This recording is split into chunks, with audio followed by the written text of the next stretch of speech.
turnover be relatively steady from 2024. There is an uptick in NHS across the data sets. UDA rates have increased. That's meant that actually an associate position in the NHS has become more attractive. The NHS payout ratio also went down to 38.7%.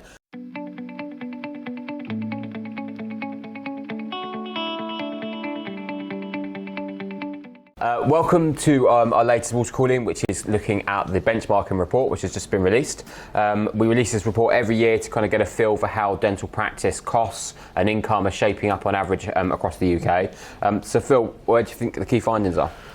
I guess, well, it was surprising to me because, if you listen to a lot of the commentary out there, everybody's going on about rising costs, how, we're in a really tough economic time. And the first thing that we'd say is what we've seen is turnover be relatively steady from 2024. So we haven't seen the year-on-year growth which we typically see, but likewise we haven't seen the market contract, which I guess is a positive. Yeah, I guess obviously we're slightly limited because the data pool does change year on year, so you can't read too much into kind of small differences in income or EBITDA because it could be a change in the data pool as opposed to a movement or a trend. But one thing we did notice this year is that there is an uptick in NHS across the data set. So last year the average practice was 42.9% NHS, and this year it's 46.7% NHS. And I think that's quite interesting because anecdotally, if you read the press, you would say it would probably be going the other way.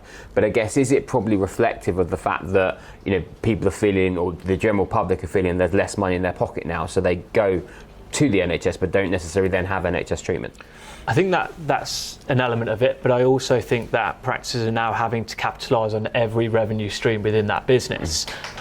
Associate recruitment is becoming slightly easier. Practices in the southwest, for example, are moving more towards therapy models, and that's been really noticeable. So where you had these dental deserts, is vendors and owners of NHS practices had to find a way to deliver more.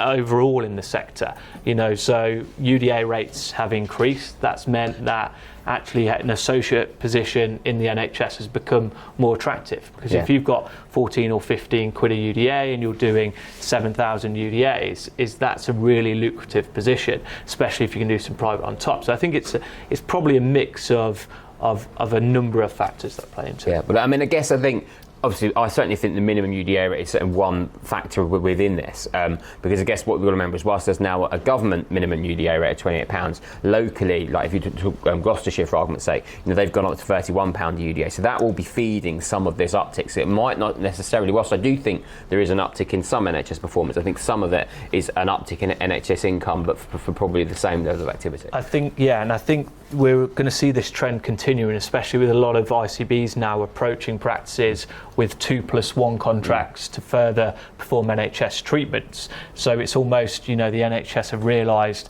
that there is a level of underperformance of NHS in other practices which are capitalising on private growth. They still need that NHS treatment to be delivered, and now they're offering slightly longer contracts or slightly better terms than just saying you can perform 10% more this year. They're actually giving security to some vendors. So that trend, I think, is going to continue into 2026, 2027. And of course, the other thing where anecdotally you wouldn't think this was the case is the NHS payout ratio also went down to 38.7%. But I think, again, if you've got to look beyond the headline number here, because I don't think that's to say that associates are getting paid less, but I think there's more, which we just spoke about, going in the top of the funnel, and not necessarily all of that proportionally is being paid out to the associates. You can download the full benchmarking report by using the link at the bottom of the screen, and if you've got any questions, give us a call.